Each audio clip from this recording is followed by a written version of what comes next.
Bom dia, queridos irmãos, paz e alegria. Hoje é quarta-feira, dia 28 de janeiro. Bom dia, irmãos e irmãs. Hoje vamos meditar o Evangelho de São Marcos, capítulo 4, versículos de 13 a 20. Ouvem a palavra e a acolhem, produzem. Nunca entenderemos totalmente o poder da palavra. Foi por ela que o mundo foi criado. Ela é o próprio Jesus e nos transforma em Jesus. Só quem tem um coração puro e simples entende a palavra. Por exemplo, uma pessoa que escolhe sempre o mesmo propósito, qualquer que seja o trecho meditado, significa que não escuta a palavra, mas a sua cabeça, e não vai se dar bem, porque Deus é bem maior que o nosso coração e tem muitas coisas a nos dizer. O Senhor esteja convosco. Ele está no meio de nós. Proclamação do Evangelho de Jesus Cristo segundo Marcos. Glória a vós, Senhor. Naquele tempo, Jesus perguntou aos apóstolos: Não compreendeis esta parábola? Como então compreendereis todas as outras parábolas? O semeador semeia a palavra. Os da beira do caminho, onde é semeada a palavra, são os que a ouvem, mas logo vem Satanás e arranca a palavra que é semeada neles. Os do terreno cheio de pedras são aqueles que, ao ouvirem a palavra, imediatamente a recebem com alegria, mas não têm raízes em si mesmos. São de momento. Chegando a tribulação ou perseguição por causa da palavra, logo desistem. Outros ainda são os que foram semeados entre espinhos. São os que ouvem a palavra, mas quando surgem preocupações do mundo, quando surge a ilusão da riqueza e outros desejos, a palavra é sufocada e fica sem fruto. Os que foram semeados em terra boa são os que ouvem a palavra, a acolhem e produzem frutos. 30, 60, 100 por 1. Palavra da salvação. Glória a vós, Senhor. Irmãos, hoje estamos diante de um trecho famosíssimo, de uma palavra muito forte e muito clara de Jesus, a parábola do semeador e da boa semente. E Jesus quer que a gente tome consciência do poder da palavra e tudo o que a palavra pode semear em nós. Em primeiro lugar, a gente pode se perguntar: aonde é que eu estou permitindo que a palavra toque em mim? Eu acolho a palavra na minha cabeça, eu acolho a palavra com os meus pés, eu acolho a palavra por fora como acessório, ou eu dou a ela o lugar precioso e sagrado do meu coração? Eu permito ser semeado de qual forma? Eu permito que a palavra venha no mais fundo da minha cabeça, do meu coração, ou somente ela é uma coisa de fachada, uma etiqueta, um rótulo que eu me coloco? Jesus compara a palavra a uma semente. É algo de humilde e de extraordinário. A semente é humilde, mas ela tem uma força extraordinária. Eu tenho o poder, a liberdade, para colocar esta semente no mais fundo de mim. Tenho o poder de arrancá-la, de sufocá-la, de matá-la, ou tenho o poder de cultivá-la. Como qualquer semente, se eu não trabalho, se eu não cuido dela, se eu não procuro dar água no tempo certo, não procuro tirar todo o mato que cresce ao redor, não procuro capinar e assim fazer com que a terra que está ao redor dela fique fofinha para poder ela afundar bem as raízes, então nunca vou ter frutos. Nunca vou ter frutos. Não existe uma semente sozinha que possa dar fruto.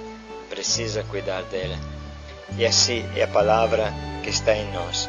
Porém, quando a palavra começa a crescer e começa a se desenvolver, ela opera autênticos milagres em nós.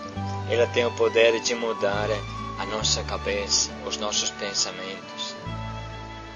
Quantas pessoas sofrem e dizem: eu não consigo dominar a minha cabeça. Pensa uma pessoa que tem problema da droga e tem a fissura da droga, e que de repente ele tem este pensamento fixo e não consegue pensar em outra coisa. Mas pense também em outras pessoas que têm a fissura da depressão e que não conseguem sair destes pensamentos ruins. Normalmente nós damos um aconselhamento muito simples. Leia a Bíblia. Leia 2 capítulos por dia. Comece pelo Novo Testamento. E neste tempo que você lê a Bíblia com amor, com atenção, sublinhando, você vai ver que você consegue dominar a tua cabeça. Você tem as rédeas da tua cabeça porque você deu estas rédeas à palavra. Aí você não consegue pensar em outras coisas. Aí você vai ter a surpresa que depois que você termina 2 capítulos, aí de repente a fissura se foi. E se não se foi, então você lê 3, 4. E no final você vai agradecer a fissura por ter feito você ler a Bíblia de ponta cabeça. E você vai sentir o que isso provoca em você. Porque uma pessoa que leu a Bíblia inteira, leu com amor e com atenção, não é igual a uma pessoa que nunca fez isso. A Bíblia tem o poder de mudar a tua cabeça, mudar a tua inteligência, mudar espontaneamente, mudar porque você quer, não com violência, é claro. A Bíblia muda os teus parâmetros, os teus pensamentos. Escutem o testemunho desses nossos 2 irmãos. O meu propósito foi obedecer. Como todos os sábados tem peixes, um irmão me pediu que o ajudasse a limpá-los.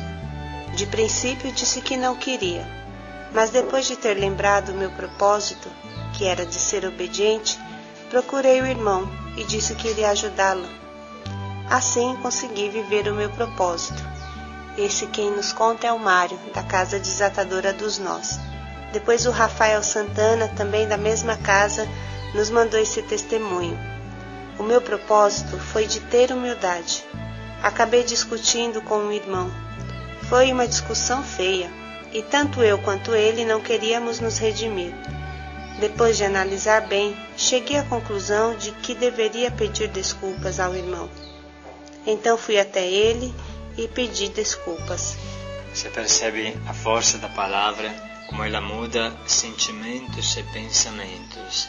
E isso pode se realizar em você também. E mais ainda, a palavra muda os teus objetivos. Ontem nós acolhemos os nossos jovens da escola de missão, isto é, o grupo de jovens que se decidiu a passar a dar um ano para Deus. Eram 11 jovens, depois mais 3 já estavam, e estamos esperando mais uma da Itália, então deveria ser um grupo de 15 jovens. A maioria deles tinham trabalho lá fora, estava frequentando a universidade. Então imagina o que significou este corte. Eles tiveram que trancar a matrícula, que pedir as contas do trabalho. Isso tudo fizeram com o coração na mão, mas com imensa felicidade. E muitos deles, as mulheres sobretudo, avisaram o próprio pai. Vocês sabem que às vezes o relacionamento com o pai é difícil. E disseram assim, 5 deles disseram: nunca vi o meu pai chorar. Nunca vi o meu pai chorar. E ele chorou quando eu disse para ele que eu queria dar um ano para Deus, que eu queria discernir como é que é a minha caminhada, mas que eu queria pelo menos dar um ano para Deus. e o pai chorava. É muito difícil, porque de uma certa forma é como deixar por um ano a própria família. Os objetivos mudam com a palavra. Tinha um jovem que já trabalhava, fazia universidade, o sonho da mãe dele e também dele era se tornar um engenheiro bem sucedido, e de repente ele fez a experiência do Yeshua e daí começou toda uma reflexão interior, e até que decidiu fazer a experiência da escola de missão, dar um ano para Deus, para ver o que Deus queria da sua vida. Vocês percebem como é forte isso? No mundo que visa muito o consumismo, que visa muito o sucesso, imagina, você está fazendo engenharia, você tem possibilidade, e de repente você interrompe para fazer uma experiência de Deus. Acreditamos que seja algo muito importante, que cada um se coloque diante da escolha desses jovens com respeito e com carinho, porque foi uma escolha refletida, foi depois de um ano de acompanhamento, de discernimento externo, que esta coisa amadureceu, e cada um de nós tem a liberdade de doar a Deus algo de muito íntimo, muito pessoal. Pensa, este jovem, por exemplo, que estava no primeiro ano de universidade, deveria esperar mais 5 anos para dar um tempo para Deus. Então ele decidiu interromper, encerrar a matrícula, que pode ser reaberta, não vai perder nada, e fazer esta experiência com Deus. É claro que muitos poderiam pensar isto é lavagem cerebral, mas eu digo lavagem cerebral e todo aquele baile funk, e todas aquelas baladas, e todas aquelas telenovelas, aquelas coisas que você vê na televisão. Isto sim que é uma lavagem cerebral, aquele rock pesado, desgramado, aquele funk que te quebra, arromba os tímpanos do ouvido, tudo isso, mas não caminhar com Deus. Enfim, a palavra te dá a força que você precisa. Precisa de muita força para ir contra uma mentalidade de uma sociedade, precisa de muita força até para falar para os próprios pais que tanto nos amam, como também foi para João e Tiago, quando deixaram Zebedeu, o pai dele, no barco, e os empregados com as redes. Precisa de muita força para caminhar com Deus. Isso que a palavra te dá, a vivência do diário, a vivência do propósito, deixar ritmar o teu dia através da palavra, te dá a força que você precisa. Enfim, nós podemos falar e lembrar tudo o que falamos ontem sobre os vínculos. A palavra cria vínculo com Jesus e com os irmãos. Quem é meu pai, quem é minha mãe, quem são meus irmãos? Quem faz a vontade de Deus, este é meu irmão, minha irmã, minha mãe, meu pai, fala Jesus. E o que é fazer a vontade de Deus se não praticar a palavra de Deus? Então a palavra ela tem o poder de construir laços mais fortes ainda que os laços naturais e criar a comunidade, a família de Deus. Podemos refletir, irmãos, sobre tudo isso, ler de novo o trecho e refletir. Aonde eu estou colocando a palavra? Ela é um acessório, como um boné que eu me coloco na cabeça e que eu posso jogar em qualquer momento. Onde é que qual lugar eu dou à palavra? Eu dou o meu coração? Eu dou o lugar mais digno? Eu permito que ela entre profundamente na minha cabeça? Eu permito que ela entre na minha vida? Nós queremos hoje convidar a todos a renovar o propósito de ontem, porque ontem vocês, todos nós meditamos sobre o vínculo que a palavra cria. Então, sem dúvida, tomamos um propósito que nos ajudasse a criar a família, este espírito de família. Nós podemos continuar. Como também podemos escolher uma outra coisa, uma outra palavra que é fundamental para a nossa vida. Importante é que possamos vivê-la de forma sagrada, dando para esta palavra o lugar mais importante do nosso coração e da nossa vida. Vamos então ler mais uma vez esse trecho para que possa entrar bem dentro do nosso coração. Jesus então perguntou-lhes: Não compreendeis esta parábola? Como então compreendereis todas as outras parábolas? O semeador semeia a palavra. Os da beira do caminho, onde é semeada a palavra, são os que a ouvem, mas logo vem Satanás e arranca a palavra semeada neles. Os do terreno cheio de pedras são aqueles que, ao ouvirem a palavra, imediatamente a recebem com alegria. Mas não têm raízes em si mesmos, são de momento. Chegando tribulação ou perseguição por causa da palavra, desistem logo.